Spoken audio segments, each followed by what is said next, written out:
પોરબંદરના એરપોર્ટ નજીક national highway પર વહેલી સવારે સર્જાયેલા એક ભયાનક માર્ગ અકસ્માતે સમગ્ર પંથકને હચમચાવી દીધો છે. રોંગ સાઇડમાં આવતા ફૂલ સ્પીડ બુલેટે સામેથી આવતા બાઇકને જોરદાર ટક્કર મારતાં કુલ 4 યુવાનોના મોત નીપજ્યા છે, જ્યારે એક યુવાન ઇજાગ્રસ્ત થયો છે. આ બનાવને પગલે ખારવા અને વાલ્મીકી સમાજ સહિત સમગ્ર પોરબંદરમાં શોકનું મોજું ફરી વળ્યું છે. પોલીસે બુલેટ ચાલક સામે ગુનો નોંધી વધુ તપાસ હાથ ધરી છે.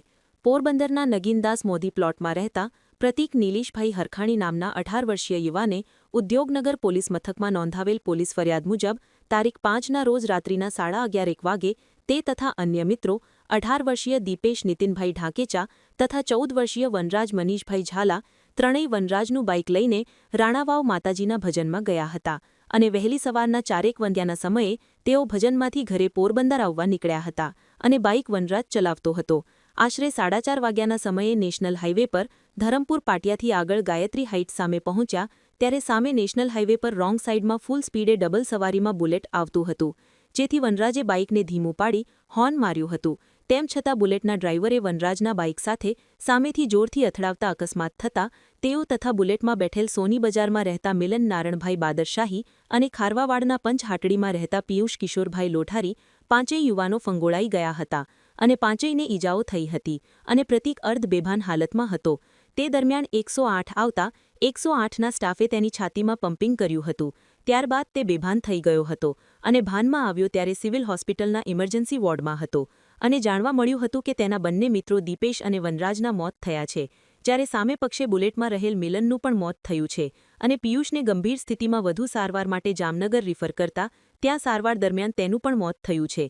આમ બુલેટ ચાલક સામે રોંગ સાઇડમાં પૂર ઝડપે વાહન ચલાવી અકસ્માત સર્જવા અંગે ફરિયાદ નોંધાવતા પોલીસે વધુ તપાસ હાથ ધરી છે.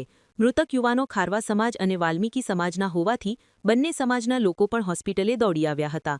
બનાવના પગલે સમગ્ર પંથકમાં શોકનું મોજું ફરી વળ્યું છે. અકસ્માત એટલો ગંભીર હતો, બંને બાઇકના સ્પેરપાર્ટ પણ રસ્તા પર વેરાઈ ગયા હતા. ઘટનામાં સગીર બાઇક ચાલક વનરાજનું મોત થયું છે, જેની ઉંમર માત્ર 14 વર્ષની છે, ત્યારે સગીર બાળકોને બાઇક ચલાવવા આપતા માવતર માટે પણ આ કિસ્સો લાલબત્તી સમાન છે. બનાવમાં પૂર ઝડપે બુલેટ બાઇક ચલાવનાર સામે ફરિયાદ નોંધાઈ છે, પણ બુલેટમાં રહેલ બંને યુવાનોના મોત નીપજ્યા હોવાથી કોણ ચલાવતું હતું તે અંગે ફરિયાદી ઇજાગ્રસ્ત યુવાન પણ અજાણ હોવાથી ફરિયાદ નામજોગના બદલે બુલેટ ચાલક સામે નોંધાઈ હોવાનું જાણવા મળે છે. આ આશાસ્પદ યુવાનોના મોતના પગલે સમગ્ર પોરબંદરમાં ગમગીની છવાઈ ગઈ છે. નિપુલ પોપટ, પોરબંદર ટાઈમ્સ. મારું નામ પિયુષ અશોક વિરમગામમાં છે. હું જૂનાગઢથી આવતો હતો તો આપણે ટોલ નાકા પાસે ટોલ નાકાથી આગળ એક સ્પ્લેન્ડર હતું, તે અમારી કટ મારીને આગળથી નીકળ્યું.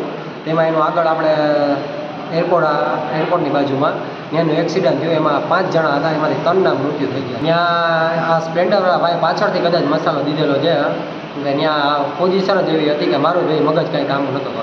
સ્પ્લેન્ડર હતું ને બે સ્પ્લેન્ડર જેવા જ ગાડી હતા ટૂંકમાં એવું. મારું નામ દિલીપભાઈ વાઘેલા, વાલ્મીકી સમાજના પ્રમુખ તરીકે હું અત્યારે સેવા આપું છું.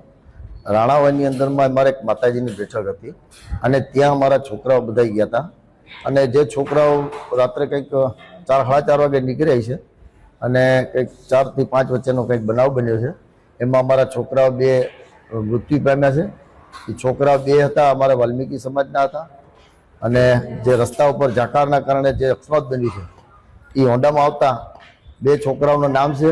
એક તો દીપેશ નીતિનભાઈ ઢાકેચા હતું અને એક વનરાજભાઈ મયુરભાઈ ઝાલા હતું.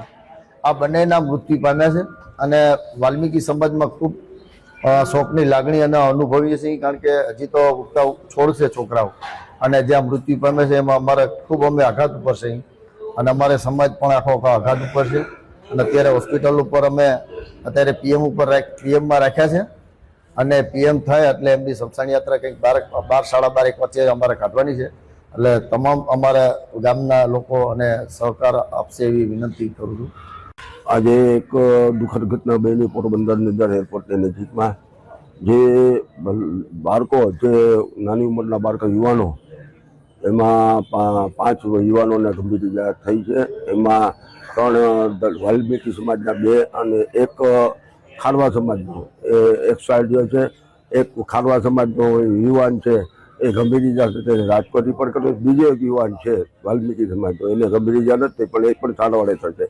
આવી દુઃખદ ઘટના બને છે તો આમાં મેં અવારનવાર રજૂઆત કરી કે સ્પીડ લિમિટના બોર્ડ મારવા જોઈએ, બધી જગ્યાએ તો સ્પીડ લિમિટ કેટલી રાખવી, કારણ કે બાળકોને આજના કંઈ ખબર નથી પડતી. આવી દુઃખનાથી વાલ્મીકી સમાજ અને ખારવા સમાજ શોકની લાગણી છે.